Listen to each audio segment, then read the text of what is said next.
Hello everyone, and welcome back to my kitchen. Today, we're diving into classic, a true showstopper, the German Black Forest cake, or Rastesse. Schwarzwälder Kirschtorte. Imagine layers of rich, moist chocolate sponge cake, soaked in a delightful cherry liqueur, filled with fresh whipped cream and juicy cherries, and then covered in more cream and chocolate shavings. It sounds decadent, and it is, but don't be intimidated. I'm going to walk you through every step, and I promise it's easier than you think. By the end of this video, you'll be able to create this masterpiece right in your own home. So, grab your apron and let's get baking. First up, let's talk about our ingredients. For the star of the show, the chocolate sponge cake, you'll need all-purpose flour, unsweetened cocoa powder, baking soda, a pinch of salt, granulated sugar, eggs, milk, vegetable oil, and a little vanilla extract. The secret to a really deep chocolate flavor is adding some hot coffee. It enhances the cocoa and makes the cake incredibly moist. For our filling, we'll need heavy whipping cream, powdered sugar, more vanilla, and of course, cherries. Traditionally, sour cherries are used. If you can find them fresh, fantastic. If not, canned or frozen cherries work beautifully. Just make sure they're pitted. And, for that signature Black Forest kick, we'll use Kirsch, which is a clear cherry brandy. If you prefer to keep it alcohol-free, no problem. You can use the cherry syrup from the can or just a simple sugar syrup. Let's get started on the cake layers. First, preheat your oven to 350 degrees Fahrenheit or 175 Celsius. Grease and flour to 8-inch round cake pans.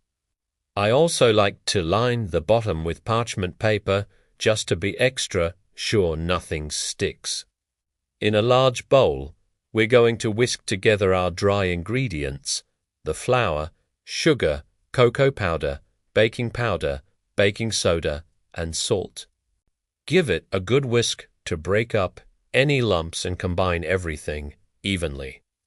In a separate bowl, mix your wet ingredients, the eggs, milk, oil, and vanilla extract. Now, pour the wet ingredients into the dry ingredients and mix on a low speed until just combined. Don't overmix.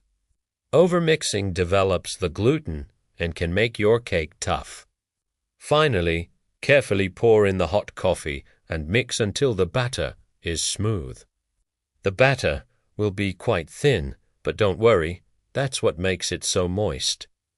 Now, divide the batter evenly between your two prepared cake pans. Pop them into the preheated oven and bake for about 30 to 35 minutes. You'll know they're done when a toothpick inserted into the center comes out clean. Once they're baked, let the cakes cool in the pans for about 10 minutes before turning them out onto a wire rack to cool completely. This is a very important step. If you try to assemble the cake while it's still warm, your whipped cream will melt into a soupy mess. Patience is key in baking.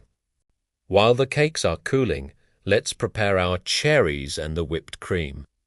If you're using canned cherries, drain them but save that delicious syrup. We'll use it later.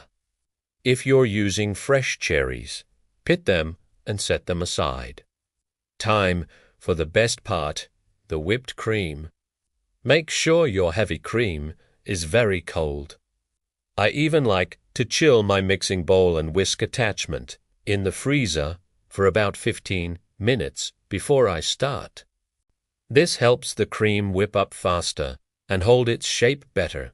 Pour the cold heavy cream into your chilled bowl. Add the powdered sugar and vanilla extract. Start whisking on a low speed, gradually increasing to high. You'll see it start to thicken. Keep whipping until you get stiff peaks. This means when you lift the whisk out of the cream, the peak holds its shape without flopping over. Be careful not to over-whip, or you'll start making butter. Once you have those beautiful stiff peaks, your cream is ready. Cover it and pop it back in the fridge until we're ready to assemble. Okay, our cake layers are completely cool, our cherries are ready, and our whipped cream is chilled. It's assembly time. Take your cooled cake layers. They probably have a slight dome on top. For a professional-looking cake, we want flat layers. So, using a long serrated knife, carefully slice off the dome tops to level them. Don't throw those scraps away. There, the perfect baker's snack. Now, we have to flat cake layers. We're going to slice each of these layers in half horizontally, giving us for thin, even layers of chocolate cake. Be slow and careful with this step. Now, for the syrup. In a small bowl, mix your kirsch with a little bit of that reserved cherry syrup or some water. If you're going alcohol-free, just use the cherry syrup or a simple sugar syrup. This is going to add moisture and that classic flavor. Let's build this beauty. Place your first cake layer on your serving plate or cake stand. Using a pastry brush, generously soak the layer with your kirsch syrup. Don't be shy. This is where a lot of the flavor comes from. Now, spread a layer of our whipped cream over the cake. Then, arrange a layer of your pitted cherries on top of the cream. Gently press them in. Place your second cake layer on top and repeat the process.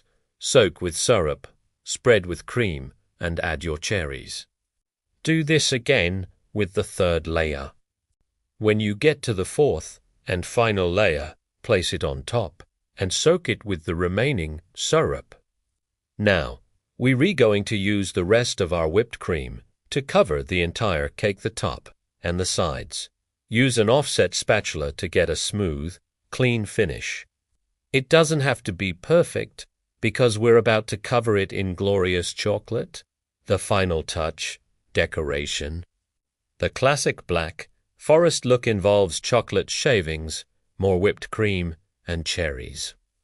To make chocolate shavings, you can use a block of good quality dark chocolate and a simple vegetable peeler. Just run the peeler along the side of the chocolate bar to create beautiful curls and shavings. Gently press the chocolate shavings onto the sides of the cake. You can use your hand or a bench scraper to help. Don't worry if it gets a little messy. That's part of the rustic charm. Sprinkle some shavings on top as well. Now, fill a piping bag fitted with a star tip with any remaining whipped cream. Pipe beautiful rosettes around the top edge of the cake. And to finish it all off, top each rosette with a whole cherry. You can use fresh cherries with the stem on for a really elegant look. And there you have it.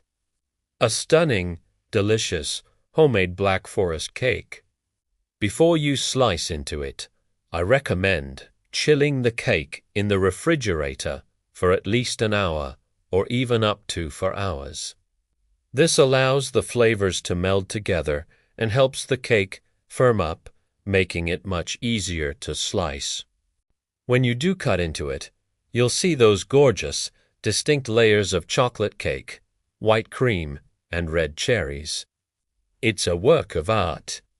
The combination of the rich chocolate, the light whipped cream, the tart cherries, and that hint of kirsch is just absolutely divine. I am so excited for you to try this recipe. It's perfect for birthdays, holidays, or any time you want to treat yourself to something truly special. Thank you so much for baking along with me today. I hope you feel confident and inspired to make your own Black Forest cake. Remember, baking is all about having fun and enjoying the process. If you have any questions, please drop them in the comments below. I always do my best to answer them. And if you make this cake, I would love to see it. Tag me on social media so I can see your beautiful creations. Don't forget to like this video if you enjoyed it.